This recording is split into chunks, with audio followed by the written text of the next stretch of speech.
Hello everyone, welcome back to another video here on the channel, and today we are going through the top prospect for every team, ranking them 1 through 32. This is a really interesting exercise because I, for one, am a guy who really values prospect pools in terms of their top end talent rather than their depth. It's obviously a lot harder to find those star players, those core pieces, than these depth middle sixers, bottom pair defensemen.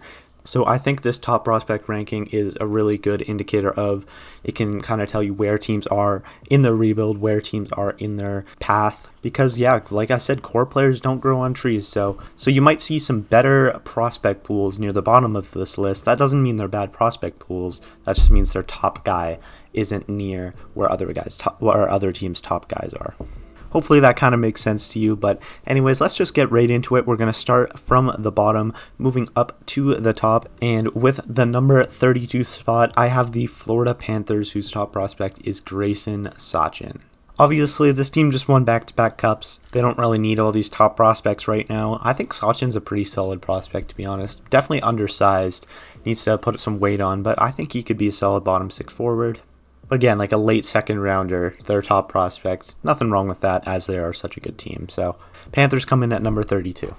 Next up, I have the Tampa Bay Lightning, and their top prospect, I think, is Sam O'Reilly. It would probably be Connor Geekie. I'm a big fan of him, but he's played enough games in the NHL to not really be a prospect anymore. So we have O'Reilly here. He was selected in the first round last year by the Oilers, but traded for Isaac Howard. I'm not that high on O'Reilly, but I do think he has some upside as maybe a future third or fourth liner. He has won back-to-back championships with the London Knights as more of a depth player on that team, still putting up around a point per game or a little bit higher pace, but I don't think he'll be much of a point producer in the NHL. Still an interesting piece though.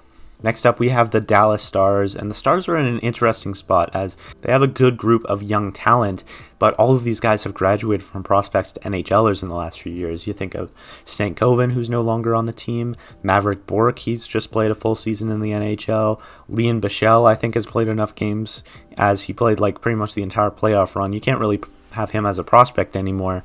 So the Dallas Stars' top prospect right now is, I think, Emil Hemming. He was a first rounder in 2024. He looked really good in the Liga in his draft year, but kind of took a step back this year as he went to the Barrie Colts of the OHL. He looked solid in his playoff run, though. I don't think he'll be too much more than a third liner. But yeah, I was a big fan of Hemming in his draft year, so I think Hemming will turn out. Next up, we have the Winnipeg Jets, and a lot of people would have their top prospect as Braden Yager. I have Brad Lambert at this spot, actually. I'm a little bit bigger fan of him, but Yager would probably end up in a similar spot in the ranking. But yeah, I'm a fan of Brad Lambert. He's played a little bit in the NHL, but I think next year is when you can really expect him to really jump into a middle six role with the Jets.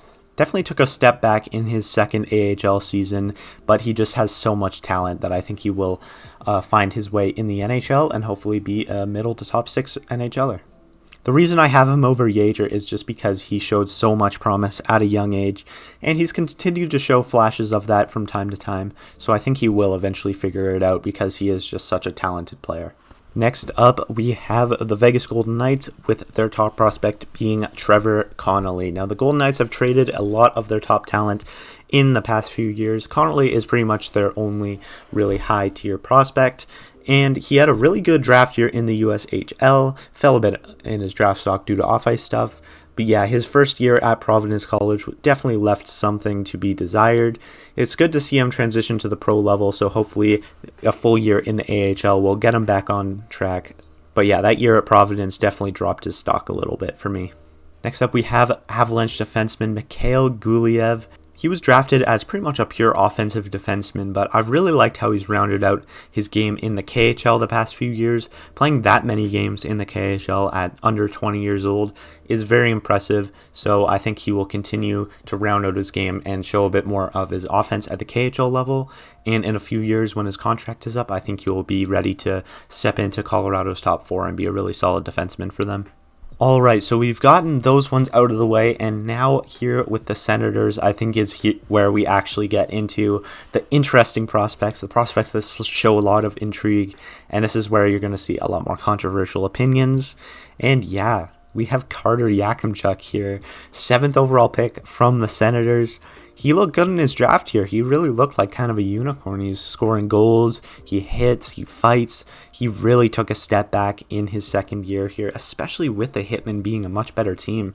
He just lost kind of that intensity, I thought.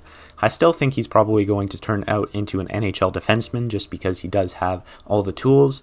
But yeah, I'd really like to see him get his development back on track because that was not a very good draft plus 1 year from Yakimchuk. Next up, we have the Penguins' top prospect in Benjamin Kindell. Just went 11th overall in this past draft. A lot of people were surprised to see him go high, but honestly, I wasn't really that surprised because he does have such a high IQ, and he was so productive in the WHL. So I think he can definitely fit into the Penguins' top 6 in the future. I don't think you're expecting a top-line star out of him, but he just does have a well-rounded, really smart game that I think he will find his way in a middle 6, even though he isn't the greatest skater and he's a little bit smaller. You can definitely teach him to be a better skater. He has all the tools. So yeah, I think you're going to get a really solid NHLer out of Kindell. Now with this one, I'll probably get some people yelling at me in the comments. We have Easton Cowan as the Maple Leafs top prospect. I know Maple Leafs fans will want me to have him a lot higher. I think we need to pump the brakes on him a little bit. It is impressive that he has been basically the best forward on both of those winning London Knights teams, but those teams are just so strong. I think we do need to take that into consideration. It's good to have a winner in the Maple Leafs prospect pool, though. Hopefully he can step into that middle 6 one day and be a really solid piece for them. I don't really think he's going to be a top 6 player, to be honest. I don't really see that in his game. He plays a smart game. He definitely shows offense at the OHL level. I think we need to see how he will transition into the AHL and eventually NHL game first to see how he will really pan out in the NHL. I like Cowan a lot. I just can't put him above a lot of these other prospects when he is just playing on such a stacked London team. I think having this player in front of Easton Cowan is definitely a hot take, but I'm going to stand by it. It's Seamus Casey as the Devils' top prospect. I think Simon Nemec could also be the Devils' prospect if he hadn't played so many games so far. But yeah, Casey is an offensive defenseman, a bit undersized, but he really found his way in his first year in the AHL here. Bit of injury troubles, but he looked good in the NHL as well. Casey was so good at the University of Michigan, and it's good to see that offense translating to the NHL. He definitely needs to round out his game, but I think he showed in his short stint in the NHL that he's ready for full-time minutes. Dougie Hamilton moving out would be really good for him, I think, because he could fill that role. But yeah, we'll see what happens with Casey. I don't know if his NHL career is going to happen with the Devils because they do have such a logjam at defense. But yeah, I'm a big fan of Casey, and I'm really excited to see him get a chance in the NHL. Next up, we have the 5th overall pick from this last draft, Brady Martin as the Predators' top prospect. Martin's an interesting one because you know that he's going to be an NHLer. This guy will be a middle 6 forward for you, but do you see more than that in him? In my opinion, probably not. I think you're probably getting a second-line center at best, but that's still good. Martin's a very solid prospect. I wouldn't have picked him at 5th overall for sure, but yeah, I definitely respect Martin and the things that he brings to the table that definitely match the Predators' identity. Next up, we've got the Oilers' top prospect, and although Isaac Howard did just win the Hobey Baker, I still have Matthew Savoie as the Oilers' top prospect. Has played in 5 NHL games so far, but he really took a big step in the AHL this year, so I'm excited to see him hopefully play out his full rookie year next year. He's shown throughout his junior career and now in his AHL career that he is just such a talented scorer, and I think he's going to mesh really well with the Oilers' top talents. He is a guy who can hopefully have the speed and think the game at the right pace to be able to play with Draisaitl and McDavid more effectively than some of the other random line mates they're just throwing with him. So I think Savoie will turn out to be a really solid top 6er in the NHL for the Oilers, so that's why I have him over Howard, and that's why I have him at this spot. Just ahead of Savoie at the number 20 spot, I have Jonathan Lekkerimäki as the Canucks' top prospect. You can definitely make an argument for Willander here, but I think I see just a little bit more in Lekkerimäki.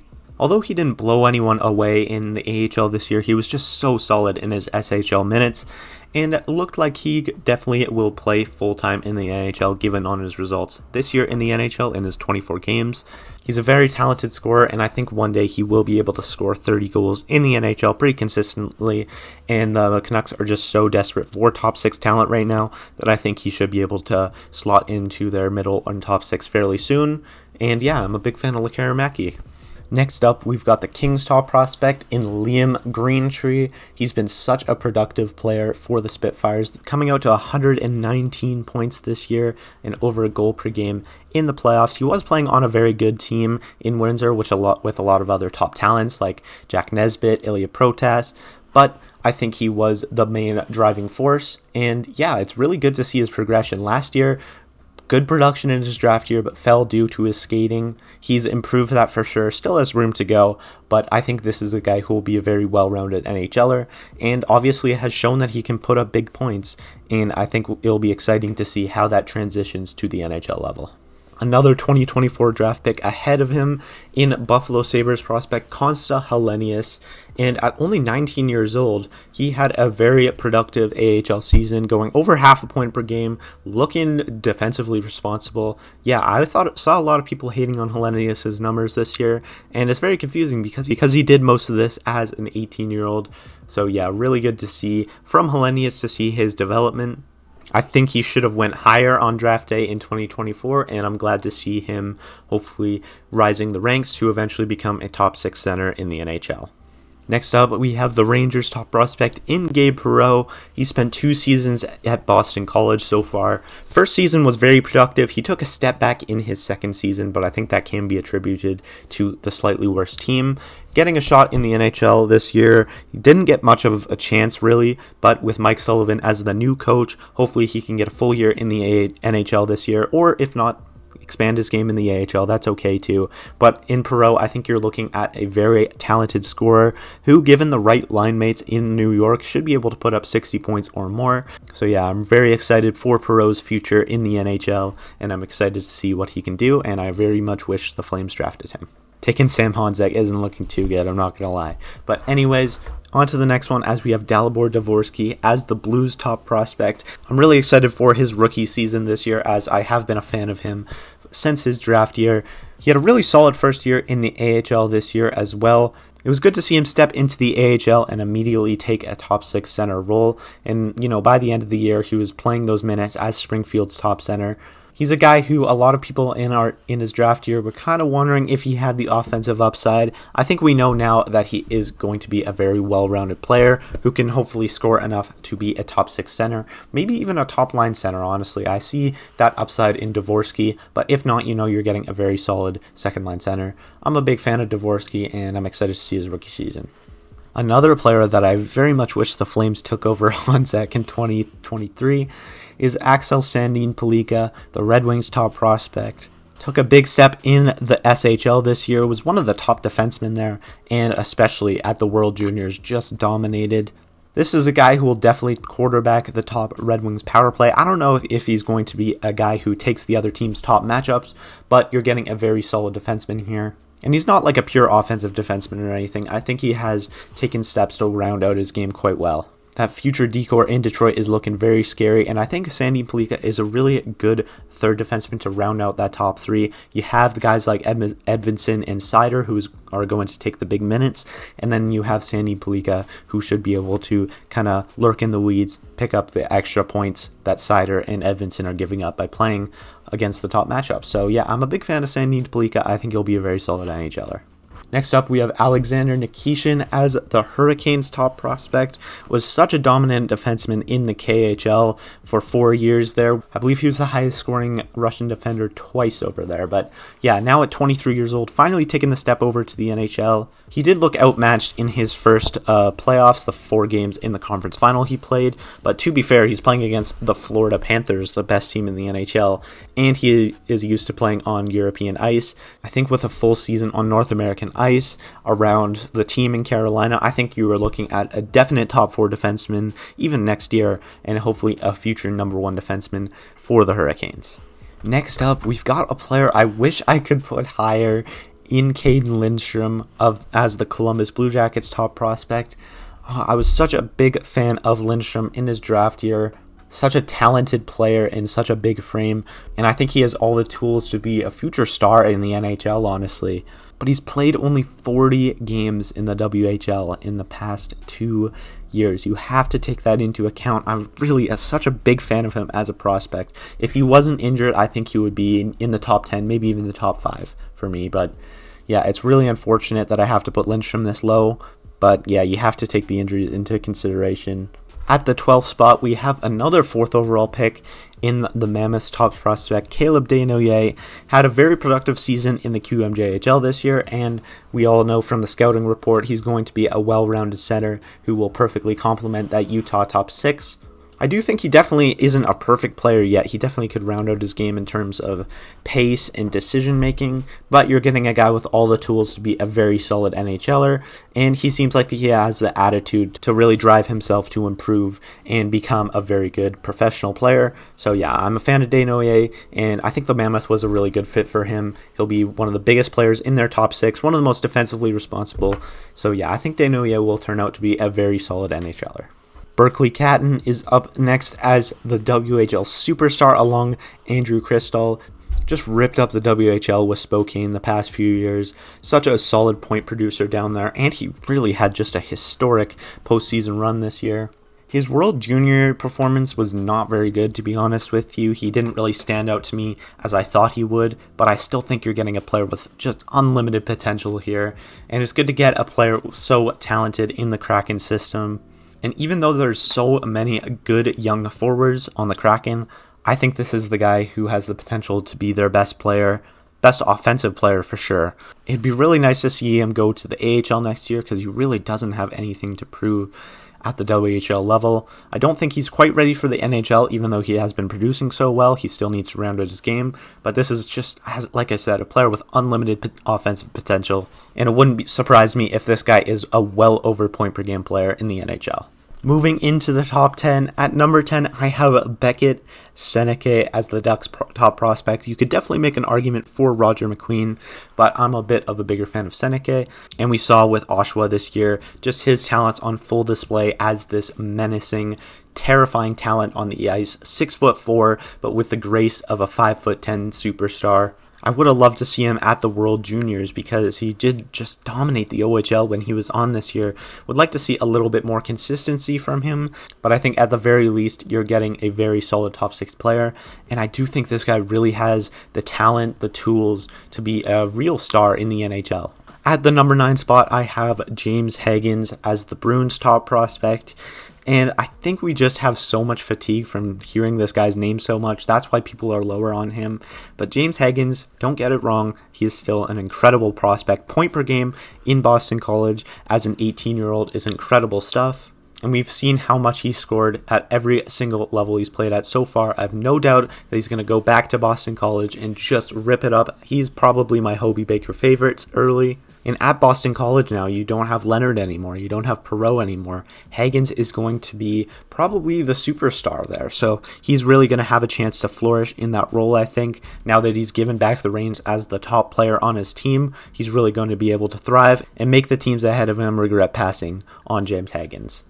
I debated these two for a while, but I think I do have Porter Martone just ahead of James Higgins. It's very, very close. But yeah, as the Philadelphia Flyers top prospect, he was incredible in the OHL this year. He really just used his talent to full effect to absolutely rip it up. Was often the best player on the ice. And again, kind of like a player like Seneke, he has the size. He uses the size, but he has the tools and the smarts to just have the grace of a much smaller player.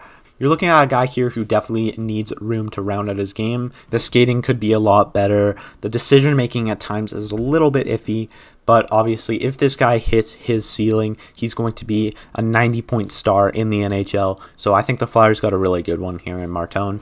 Just ahead of Martone, I have Ryan Leonard as the Capitals top prospect, and I think the World Juniors is where we really saw a peek into the future of Ryan Leonard because he absolutely carried this team. As their captain and best forward, he really did such a great job with the USA en route to that gold medal. And in Boston College this year, even though his production took a step back, I think he really kind of took a step forward as a guy who really drove the pace for that team and led them onto the ice. And 30 goals in 37 games, nothing to scoff at. I don't think we're getting a player who has the offensive upside of a guy like Higgins, of a guy like Martone at the NHL level, but you're getting a guy who will win you championships. And we saw when he stepped into the Capitals this year for the short little playoff stint and at the regular season, he didn't post a lot of points, but that's because he was jumping right in to the team that finished as first place in the Eastern Conference. So Leonard is a really special player. I think he will be a top-line winger for the Capitals, no doubt. And I'm taking Ryan Leonard, who brings you so much in intangibles. He's probably going to be their future captain over other guys who score. Just barely missing out on the top 5, I have one of my favorite prospects in hockey, Zeev Boyum of the Minnesota Wild.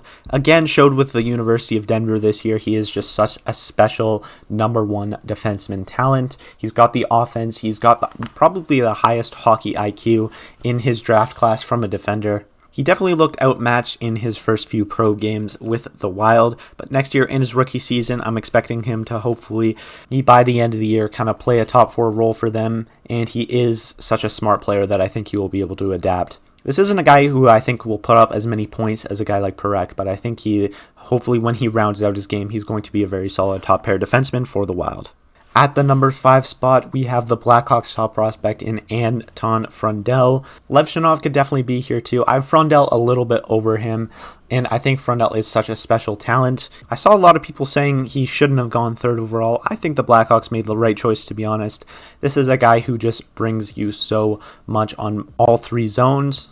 Although he started the year slow with his injuries and stuff, he really turned it on the back half of the year and convinced many teams like the Blackhawks that he will be a future star in the NHL. Again, I don't think this is a guy who will put up as many points as Higgins or Martone, but I think he's going to be more valuable to the Blackhawks as maybe their second-line center behind Bedard. Maybe he's Bedard's line mate, but he's going to bring the intangibles. He's going to be like an 80-point scorer, I think, who has that playoff mentality. I could definitely see an argument for many of the players behind him being in front of him, but I think Frundell has a really good chance of just being such an important player to the future Hawks contender teams.